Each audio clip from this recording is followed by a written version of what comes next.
Welcome back. We're going to go over step 5 of the furnace tune-up, and that is test and verify all furnace high fire safety control switches. So inside of your furnace, we're actually creating a controlled fire.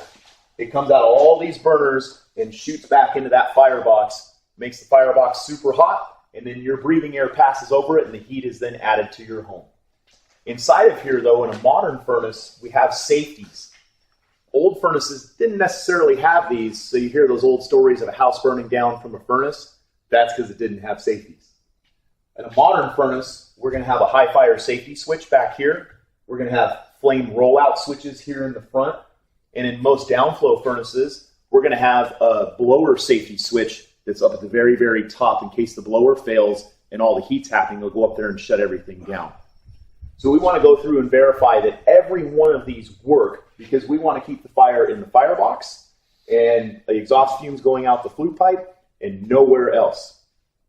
A lot of times when we go in here and we see a unit that has high static pressure or a very dirty filter because it's been neglected, we'll see that this main high fire limit switch has tripped a whole bunch of times.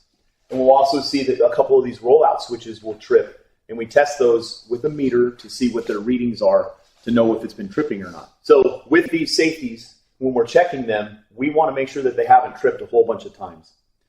What happens to a light bulb when you flip the light switch on and off, on and off, on and off, on and off a whole bunch of times? Eventually the light bulb will burn out. Its life expectancy isn't the same. Same thing goes for these limit switches. They work off thermal heat. If they get too hot, they trip. If it happens multiple times, we run the risk of having them fail. And they're going to fail in one of two ways. Either they're going to fail open, which means nothing works, and the unit just won't come on. So you'll be cold, you'll give us a call, we'll come out and say, oh, this limit failed, let's get it replaced, let's figure out why it was tripping so much. Life is good. If it fails closed, that means it doesn't work anymore. And when they fail closed, there's no way to protect from overheating or overfiring your furnace. So that goes back to the old days when we had furnaces that didn't have safety switches, and you didn't know something was wrong, they'd just catch on fire. There was nothing here to protect. With modern stuff, we have something to protect. We need to make sure it's there working properly so we can protect you, your family, and your home. When we go through this, we want to make sure that every one of them is working the way they're supposed to be.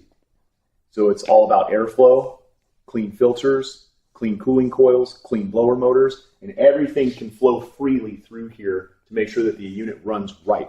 If it's not running right, you'll get short cycling, you get higher utility bills, you get a very drafty home, and quite frankly, it's never going to heat right.